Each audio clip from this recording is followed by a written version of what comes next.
ආයුබෝවන් මෙතනදී YouTube channel එකට ඔබ සාදරයෙන් පිළිගන්නවා. ඔයාටත් සමහර වෙලාවට නිකම්ම ලොකු සතුටක් සැහැල්ලුවක් එහෙම දැනෙනවද?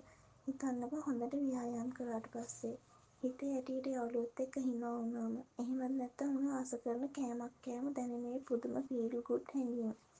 අන්න ඒකට ගොඩක් වෙලාවට හේතුවක් තමයි අප ඇඟ ඇතුළේ හැදෙන මේ එන්ඩෝර්ෆින් කියන පුංචි රසායනික ද්‍රව්‍ය. ඉතින් අද අපි මේ එන්ඩෝර්ෆින් ගැන විස්තර ටිකක් කතා කරමු. එතකොට මොනවද මේ එන්ඩෝර්ෆින් කියන්නේ? සරලවම කිව්වොත් එන්ඩෝර්ෆින් කියන්නේ අපේ ශරීරයේ විසින් නිපදවන රසායනික හෝමෝන් වගයක්. මේවා අපේ මොළයේ තියෙන පිටියුටරි ග්‍රන්ථි සහ හයිපොතැලමස් තියෙන කොටස් වල තමයි හැදෙන්නේ. මේ එන්ඩෝර්ෆින් අපේ ඇඟෙන් නිකුත් වෙන විශේෂයෙන්ම අපිට වේදනාවක් හෝ මානසික ආතතියක් දැනුණු වෙලාවට.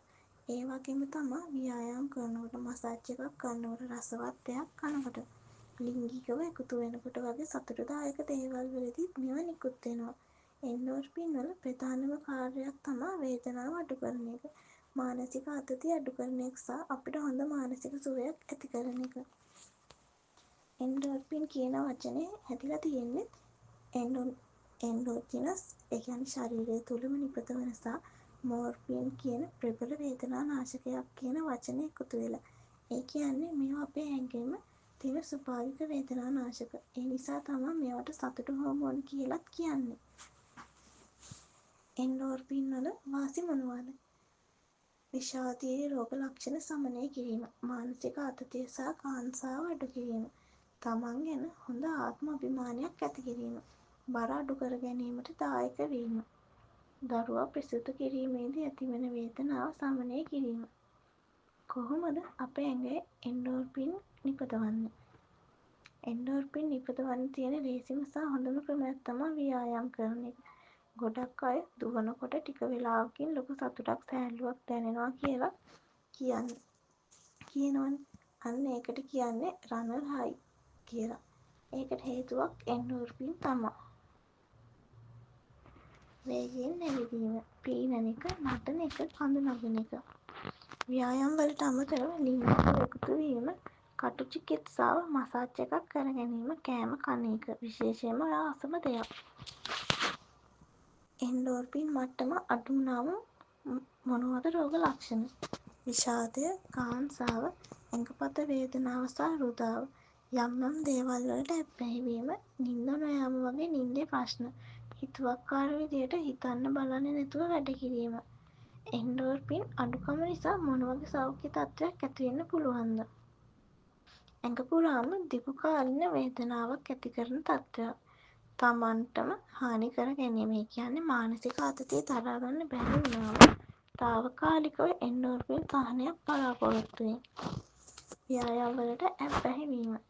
එහෙනම් කොහොමද මේ අපි එන්ඩෝර්ෆින් මට්ටම වැඩි කරගන්නේ? ඩාර්ක් චොක්ලට් කෑල්ලක් කන්න, කලා නිර්මාණයක් කරන්න, චිත්‍රයක් අඳින්න, සින්දුවක් ලියන්න, ඔයා කැමතිම සින්දුවක් අහන්න, කටු චිකිත්සාව කරගන්න, භාවනා කරන්න, මසාජ් එකක් කරගන්න, යාළුවොත් එක්ක හිනා වෙන්න, ඔයා කැමතිම ටීවී වැඩසටහනක් බලන්න, ස්වේච්ඡා සේවා කරන්න. එන්ඩෝර්ෆින්, ඩොපමයින් සහ සෙරටොනින් අතර වෙනස. එන්ඩෝර්ෆින් සහ ඩොපමයින්. එන්ඩෝර්ෆින් කියන්නේ ස්වභාවික වේදනා නාශක. ඒවා මොළයේ ඔපියොයිඩ් ප්‍රතිග්‍රාහක වලට සම්බන්ධ වුණාම ඩොපමයින් නිකුත් වීම උත්තේජනය කරනවා. ඩොපමයින් තමයි යම් දෙයක් නැවත නැවත කරන්න අපිට පොළඹවන සතුටු හැඟීම ඇති කරවන්නේ. එන්ඩෝර්ෆින් සහ සෙරටොනින්. සෙරටොනින් ප්‍රධාන වශයෙන් කරන්නේ අපේ මනෝභාවය සහ සුවතාවය ස්ථාවරව තියාගන්න උදව් වෙන එක. එන්ඩෝර්ෆින් වල මූලික අවධානය යොමු වන්නේ වේදනාව සහ මානසික ආතතිය අඩු කරන එකට. වෛද්‍යවරයෙක් හමු වෙන්න ඕනේ කවදාද? ඔයාට පහළ තියෙන එන්ඩෝර්ෆින් න්‍යූනතාවයේ රෝග ලක්ෂණ තියෙනවා නම් පහම වෛද්‍යවරයෙක් හමු වෙන එක තමයි හොඳම දේ. විෂාදය, ව්‍යායාම වලට පාලනයකින් තොරව ඇබ්බැහි වීම, තමන්ටම හානි කර ගැනීම සිතුවිලි හෝ ක්‍රියා. සාරාංශයක් විදියට මතක තියාගන්න එන්ඩෝර්ෆින් කියන්නේ අපේ වේදනාව අඩු කරන්න, මානසික ආතතිය පාලනය කරන්න සහ සමස්තයක් විදියට අපේ මානසික සුවතාවය හොඳින් තියාගන්න ලොකු උදව්වක් කරන අපේම ශරීරයේ නිපදවන ස්වභාවික රසායනික ද්‍රව්‍යයක්. ව්‍යායාම, සිනහව, සංගීතය, මසාජ් වැනි සරල දේවල් වලින් මේවා වැඩි කරගන්න පුළුවන්.